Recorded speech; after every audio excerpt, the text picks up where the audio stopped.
Hi everybody, welcome to the Limit Breakdown, where we review everything in TV shows, movies, and everything going on in entertainment. I'm your host, Sid. I'm Migs. And today we're going to be reviewing the long-awaited X-Men97 on disneyplus. We gave this show a 4 hearts. We gave it 4 hearts because we thought that this show had lots of fan service and great use of nostalgia. The story was a lot more complex than we expected it to be. On top of that, the definitive X-Men portrayal was this. However, this show also rushed through quite a bit of the X-Men's most famous storylines and character arcs. Particularly the Magneto being a part of the X-Men arc in the comics was about 80 issues. It was sped through in literally 1 episode, and then some time was given to some subplots that really didn't need it. The Jubilee episode was almost unnecessary, and Professor X kind of really didn't do anything. I think he could have not been a part of the story, and we would have still ended up where we ended up. So for those reasons, we gave it 4 hearts. So stay tuned with us after the intro as we do our spoiler-filled deep dive into X-Men97.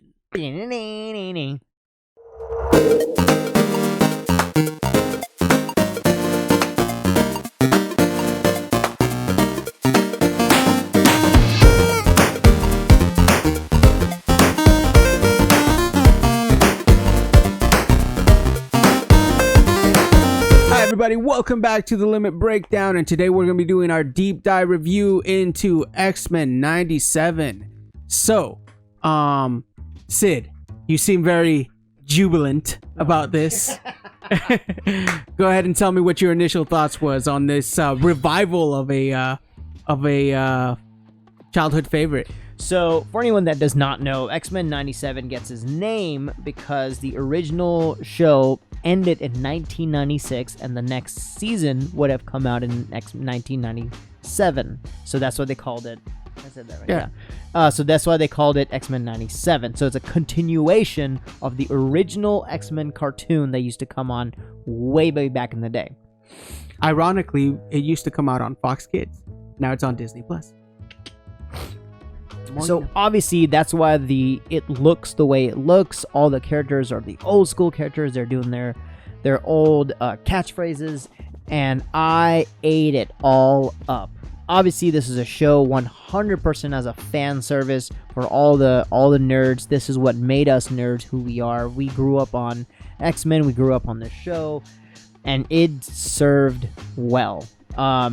The characters were exactly how I remembered them. The animation was, and the complexity of X-Men as they are in Marvel, as far as the comic books go, was they took that concept and kept going forward. They didn't make it cheesy. They didn't make it like dumbed down. They took what was and just like imagine they actually continued it from 97 without giving it a 2000s makeover. Mm-hmm.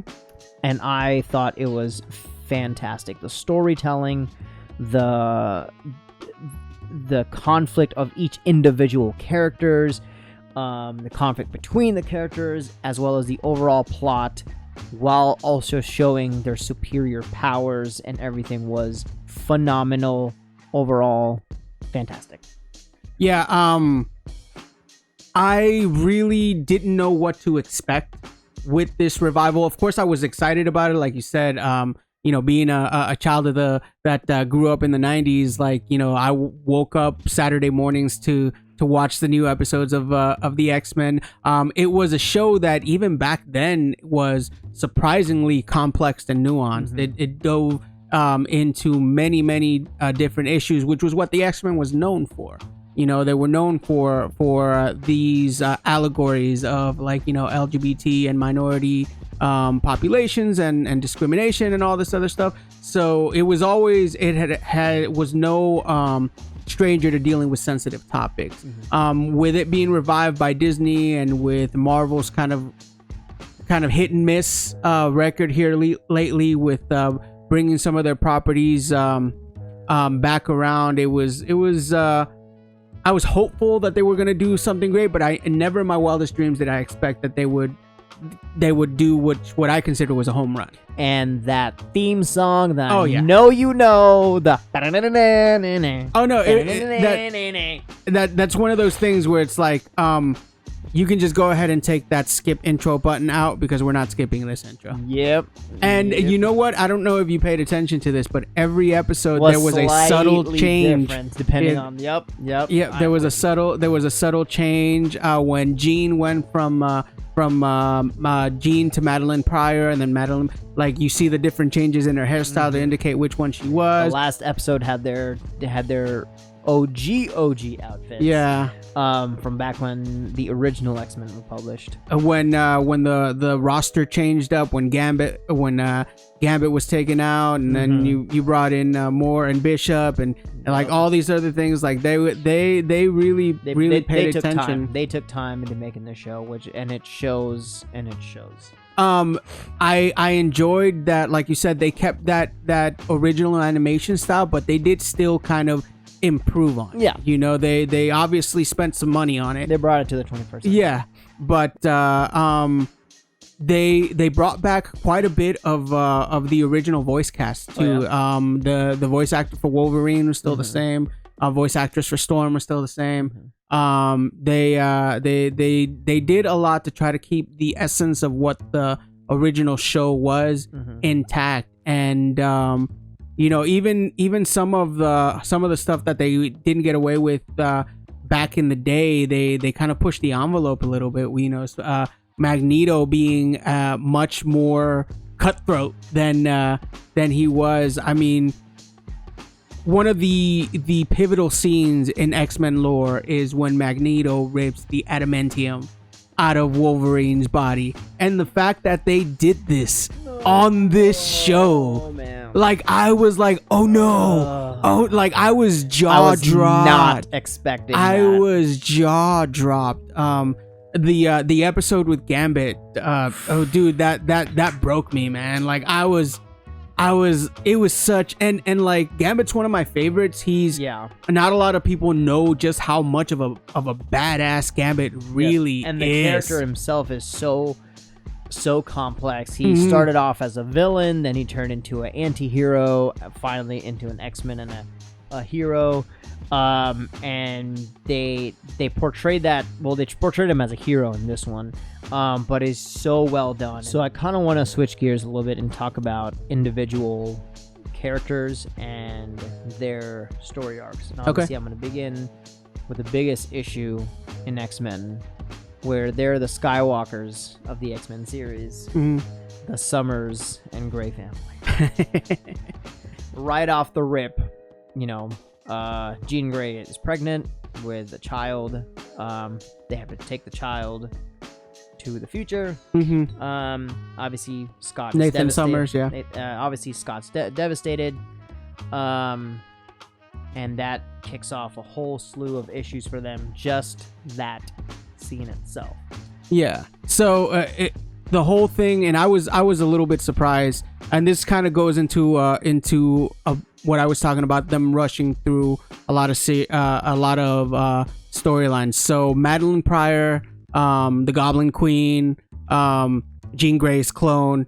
It's a whole drawn out storyline in the comics, and I mean they did a good job of condensing it to, I think it was about 1.5, maybe 2 episodes. Two episodes. But it really could have been a whole season in itself. But you know, Jean was cloned by Mr. Sinister at one point, replaced by Madeline Pryor. This is how they did it in the show. In the comics, it was different. In the comics, Scott runs into Madeline, and he just thinks that she has this uncanny resemblance to Jean, oblivious that she's actually Jean's clone. And then he gets with her, and they have a family and all that. And then Jean comes back, and then he leaves Madeline to go back to Jean.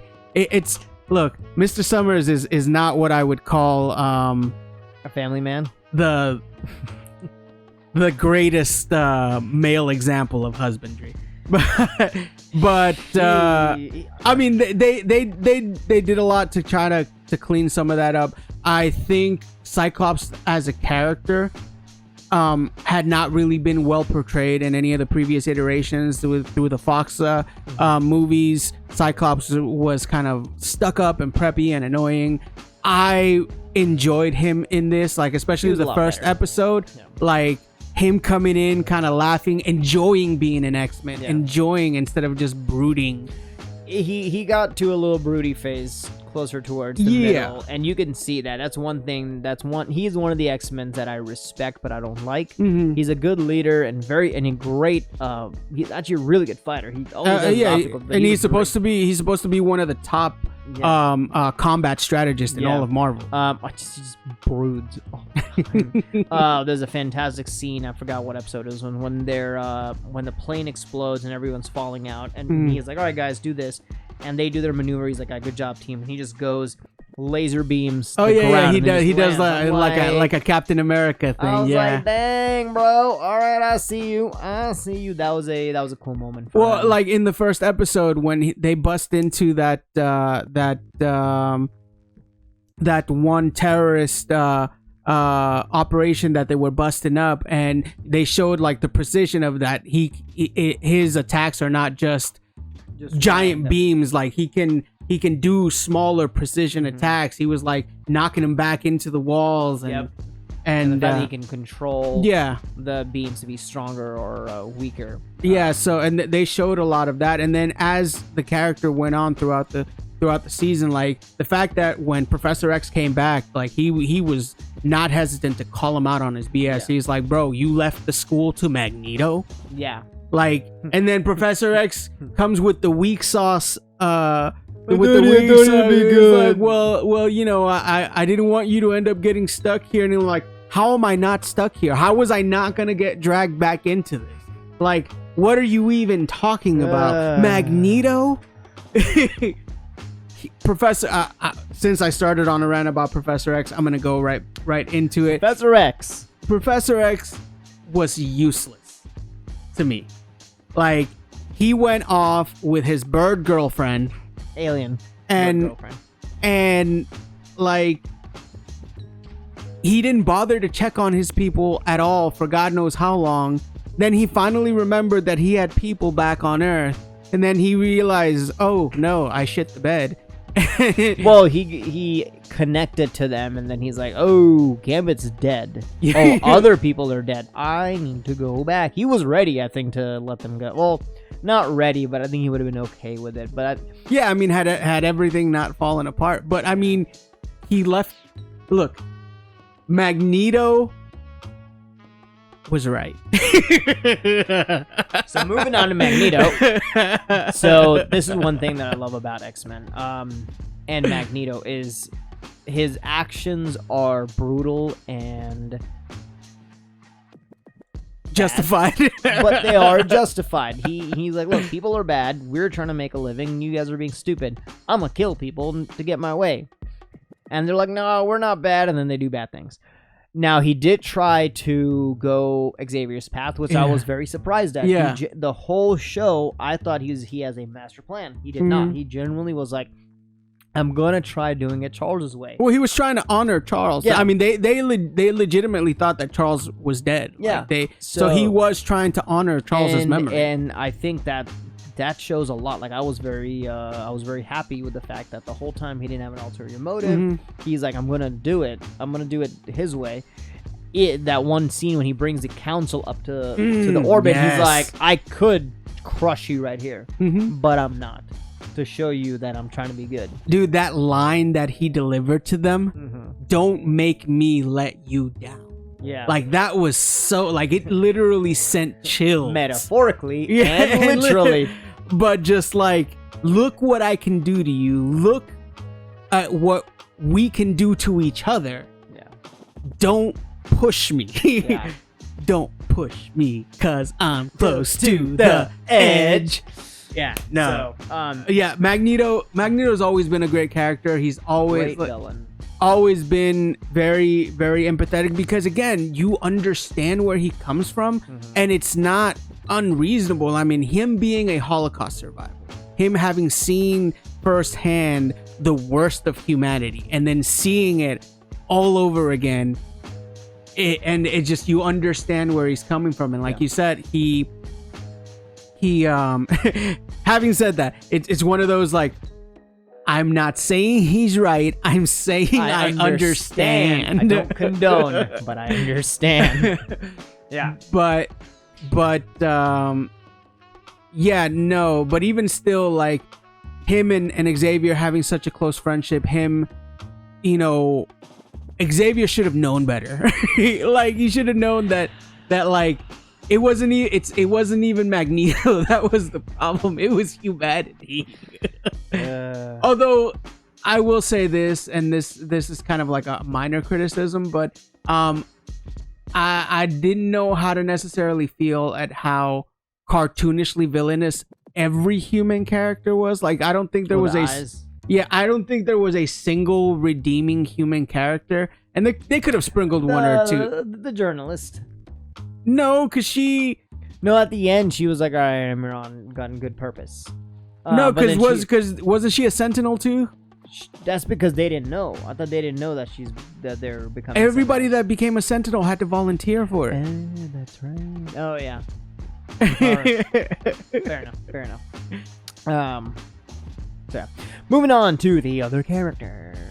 Yeah, no, I mean, yeah, we're gonna move on, but yeah, no, like the one lady that was like the representative for the government. Oh yeah, like she was also like, she started out kind of good, but then she was the blonde one. Yeah, but then she was also working with Bastion. Yeah, and then and also somebody had some fun drawing Magneto on that X. I'm just gonna say that.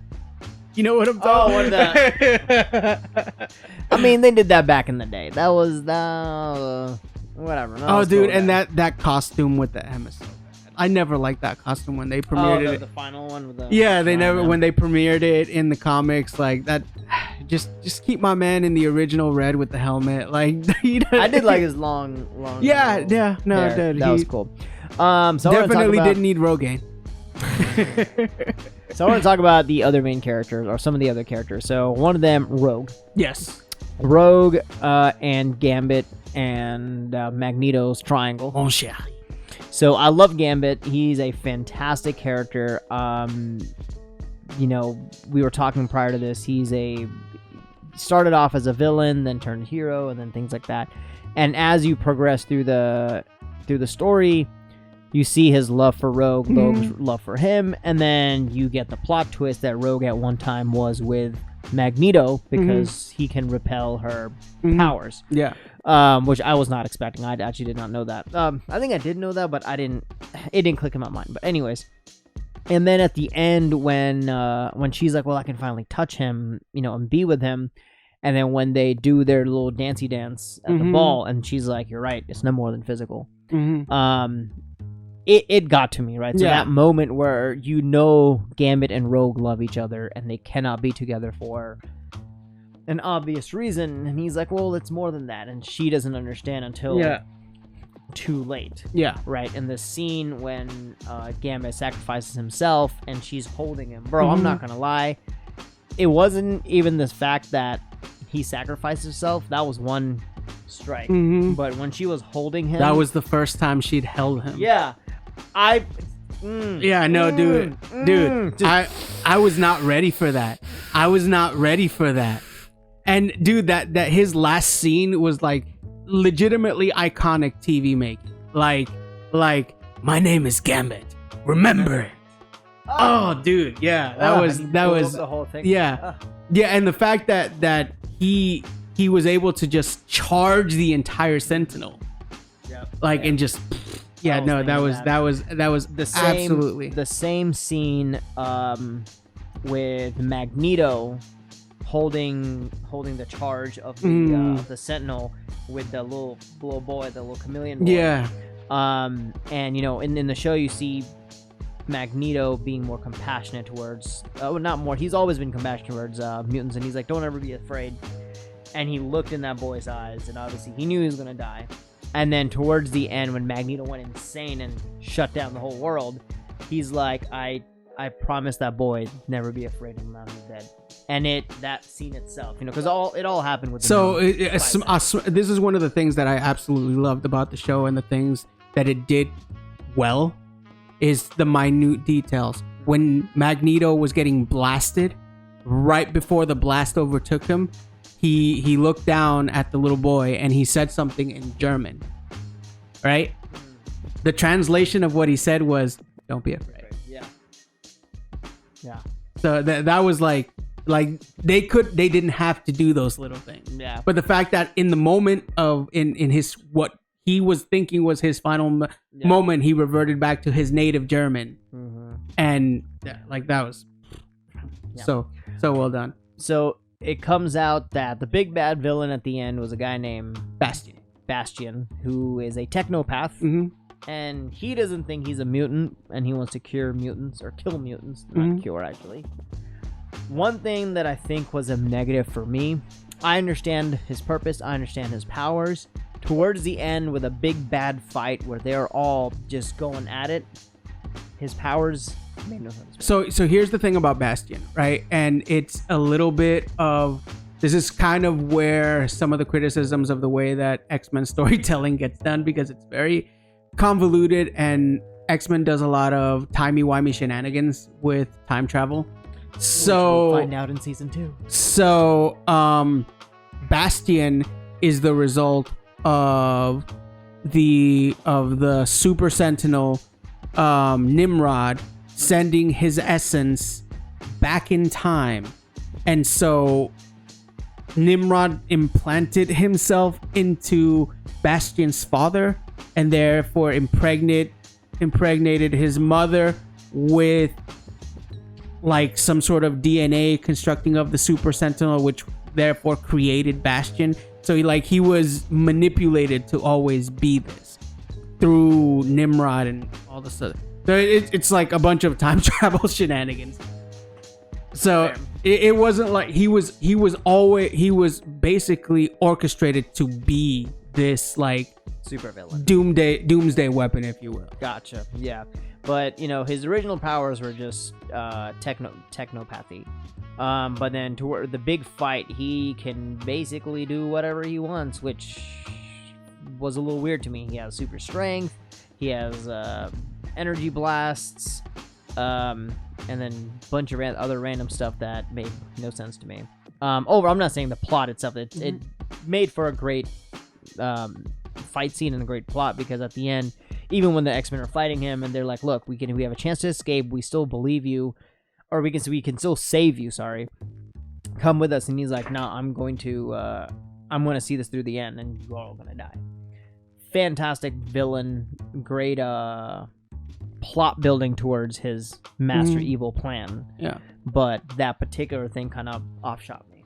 Yeah, I mean, it was one of those things. I think the reason they did it was to make him an unsurmountable obstacle, and then in the end, it wasn't violence. It wasn't them overpowering that led to them being able to defeat him. It was them legitimately coming together and being like, "Hey, let's have a conversation.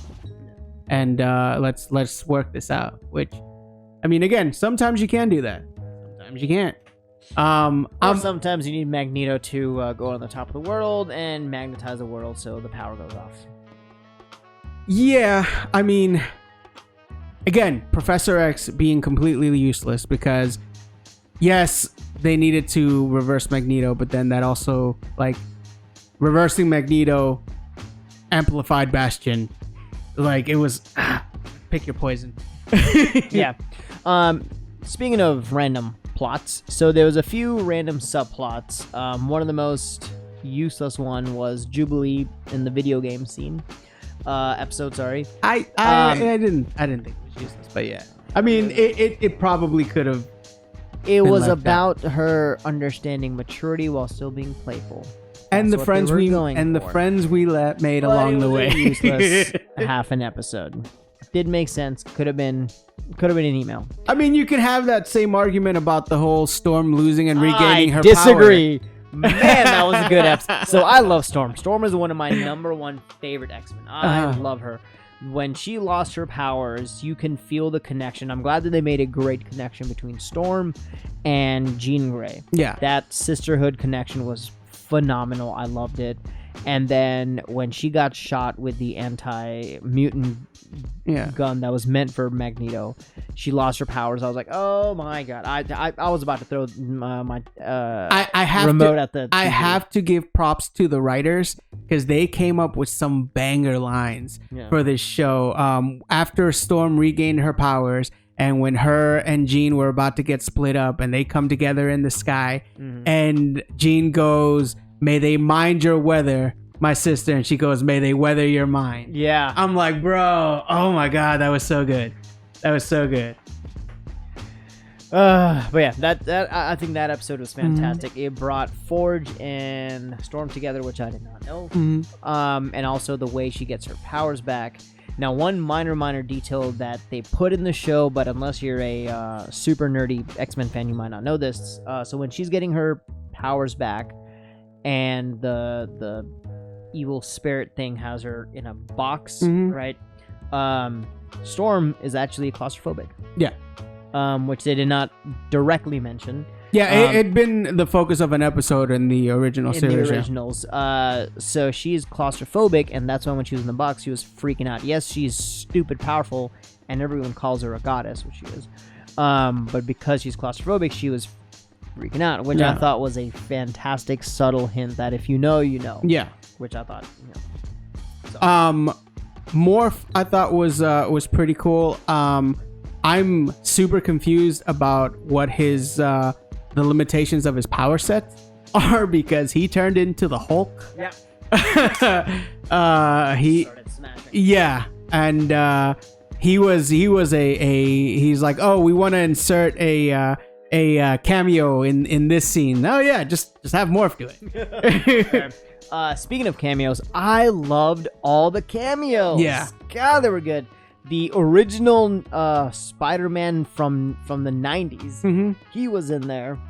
Also, they tied up a huge loose end from the end of the Spider-Man animated series, because at the end of Spider-Man animated series, Peter was going to find Mary Jane, and in the cameo that they had on the show, he's with her, so indicating that he did find her.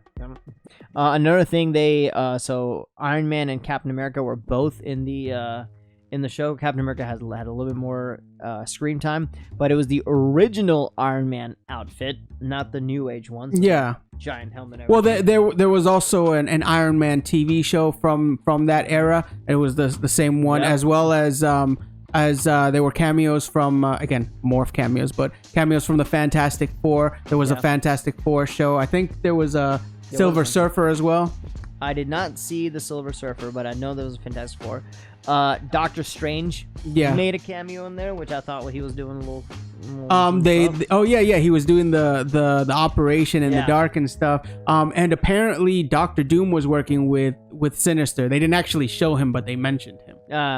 So Doctor Doom was, moving stuff around behind the scenes. So like the way they expanded the world within and included a lot of the other Marvel characters was really cool. And then Cap and Rogue's conversation I thought was really interesting. And she throws the shield. She's like, "You're not gonna need this." Bro, Rogue is a menace. When she went into that military base, she wrecked stuff. Yeah. Up. Damn, I was gonna mention they had a reference to a MCU scene from Avengers. I can't remember which one, and now I can't. I know my favorite movie reference was Cable and Cyclops when Cyclops gives Cable the X-Men uniform, and he goes, "What am I going to the circus?" He goes, "What'd you expect? Black leather?" And it was a callback to the line in the X-Men movies where Wolverine puts on the X-Men uniform that they gave him. And he's like, "You guys really go out in these things?" And it was the black leather. And he goes, "What'd you expect? Yellow spandex?" So it was a nice little callback to that. Moving on to how the series ended. They've obviously, you got it? Nope, keep going. Okay. They obviously left it open for a season 2. The big reveal of Abin Sur, of them being displaced through time. Abin Sur obviously being the name for the original name for Apocalypse. Apocalypse was a big part of the original series and storyline. And it looks like they're carrying on a lot of that story forward and kind of wrapping that up. So it's interesting.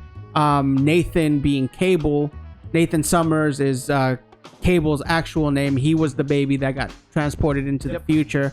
And then Scott and Jean being displaced in a place where there was a young Nathan kind of ties back up because he was telling Cyclops about how he grew up hearing stories of the X-Men. So it kind of shows how that could have been. So it was pretty cool. Speaking of the cameos, the wall of the X-Men and where they all were, that Havoc was trying to reform the team. This whole time of this whole series, I'm wondering, I was like, where is Iceman? Yeah, I thought about that. And they showed that he was one of the ones that was still around. They had like Scarlet Witch, they had Quicksilver, and they were like off-world and like all these different X-Men that had made appearances. And so he was trying to put together another team. So obviously for season 2 we're gonna get a new roster. As they timey-wimey stuff, as Mick says it. Yeah. And Doctor Who references for those who don't know. But yeah, wibbly wobbly, timey-wimey. But yeah, man, like overall this show, like we could sit here and talk for hours about everything that the show was, but it for me hit every nostalgia note, and then the story was compelling. Even though they rushed through a couple of important arcs, they still treated them with enough respect to where the core of what those arcs was what was delivered, and they told a cohesive story, and it left you wanting more. Like by the end of it, I was like, it was 8 episodes or 9? 8. No, you're right. No, it's 10 episodes. 10 episodes. Okay, it was 10 episodes, and honestly, it could have been 15. It could have been 20. And I still would have wanted more. So that being said, it was everything I could have hoped for and more. So I'm super excited for it to continue, and it actually gives me hope for what the MCU can do going forward. Now, obviously, they took a lot of inspiration from the original content, but I mean, they still brought it forward. So if this is what they can do with the X-Men now, like I'm just excited to see what they actually do when they bring the X-Men into the MCU proper. Second, same with me. It was nostalgic, it was fun, it was deep, and I ate it all up. That it was fantastic. And like you said, each character had their own character development, had their own dilemmas, as well as the overarching plot. And I'm very excited for season 2. Definitely with bringing, if there's a new roster, new characters, Iceman being another one of my favorite characters, and it'd be really good how they tie everything together / bring it forward. Now that Professor X is back in everyone's lives, he's obviously going to play a little bit more important role. Well, one of the big things that was teased is a big villain that comes about when the merging of Magneto and Professor X's mind. Mm-hmm.